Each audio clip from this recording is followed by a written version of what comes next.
राधे राधे मेरे प्यारे भाइयों बहनों माताओं व बंधुओं, संस्कार की बातें चैनल में आपका स्वागत है।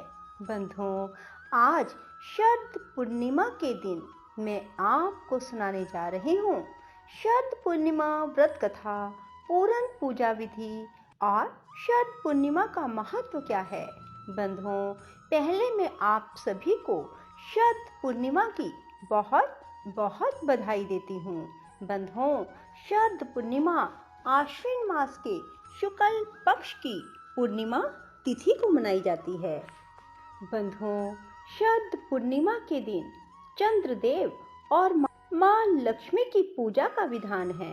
बंधुओं, कहा जाता है जिसका चंद्रमा वीक हो वे यदि आज के दिन कुछ उपाय कर लेते हैं तो उनकी कुंडली में चंद्रमा मजबूत हो जाता है और जिनके यहाँ धन संपदा की कमी रहती है वे यदि शरद पूर्णिमा के दिन माँ लक्ष्मी की पूजा विधि विधान से कर लेते हैं तो माँ लक्ष्मी उनके घर में स्थायी रूप से वास करती हैं।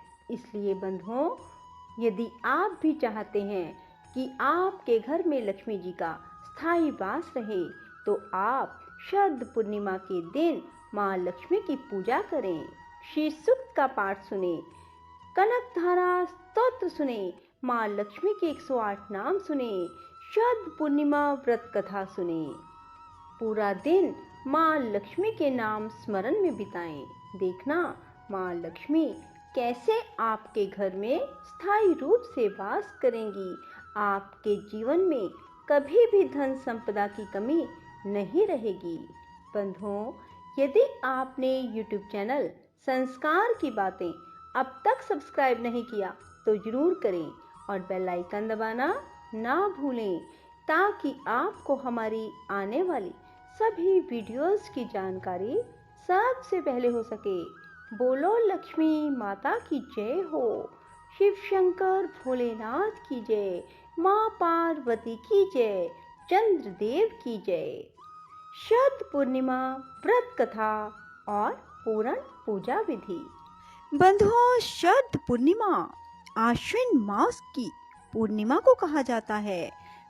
पुराणों के अनुसार देवी लक्ष्मी शरद पूर्णिमा तिथि को समुद्र मंथन से उत्पन्न हुई थी। इसीलिए शरद पूर्णिमा की रात का हिंदू धर्म में बहुत महत्व है। बंधुओं, शरद पूर्णिमा की रात में चंद्रमा अपनी 16 कलाओं से पूर्ण होकर आकाश से अमृत वर्षा करता है और वैभव की देवी लक्ष्मी अपने पति श्री हरि के साथ पृथ्वी लोक पर भ्रमण करने आती है। लक्ष्मी विष्णु के स्वागत में इस रात को कैसे करे पूजा और शरद पूर्णिमा की कथा मैं आपको बताने जा रही हूँ। पूर्णिमा के व्रत का सनातन धर्म में बहुत महत्व है। हर महीने में पड़ने वाली पूर्णिमा तिथि पर व्रत करने से भगवान विष्णु और माँ लक्ष्मी की विशेष कृपा प्राप्त होती है। माँ लक्ष्मी और श्री हरि की इसी कृपा को प्राप्त करने के लिए एक साहूकार की दोनों बेटियां हर पूर्णिमा को व्रत किया करती थी। इन दोनों बेटियों में बड़ी बेटी पूर्णिमा का व्रत पूरे विधि विधान से करती और पूरा व्रत करती, वहीं छोटी बेटी व्रत तो करती लेकिन नियमों को आडंबर मानकर उनकी अनदेखी कर देती। विवाह योग्य होने पर साहूकार ने अपनी दोनों बेटियों का विवाह कर दिया। बड़ी बेटी के घर समय पर स्वस्थ संतान का जन्म हुआ। संतान का जन्म छोटी बेटी के घर भी हुआ, लेकिन उसकी संतान पैदा होते ही दम तोड़ देती थी।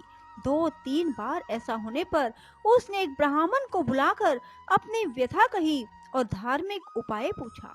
उसकी सारी बात सुनकर कुछ प्रश्न पूछने के बाद ब्राह्मण ने उससे कहा कि तुम पूर्णिमा का अधूरा व्रत करती हो, इस कारण तुम्हारा व्रत फलित नहीं होता और तुम्हें अधूरे व्रत का दोष लगता है।